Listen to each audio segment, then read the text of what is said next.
Episkopa Zakonsko-hercegovačkog Vladimir Grigorija da proglasi ligu otvorenom.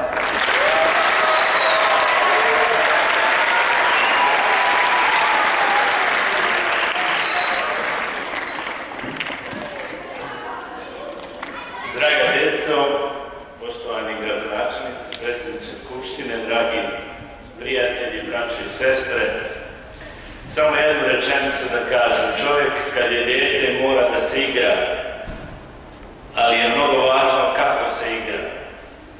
I čovjek kad poraste mora da radi, ali je mnogo važno šta radi. Zato je mnogo važno to da se igrate, ali je isto tako važno kako se igrate. I velika odgovornost je vaših učitelja i trenera. Ali da sad ne pričam o toj teoriji, nego da što prije otvorimo ovaj turnir, ovu ligu, koja je, kako reče malo pre ovaj dobri čovjek, sigurno najvažnija liga u našoj zemlji. Hvala.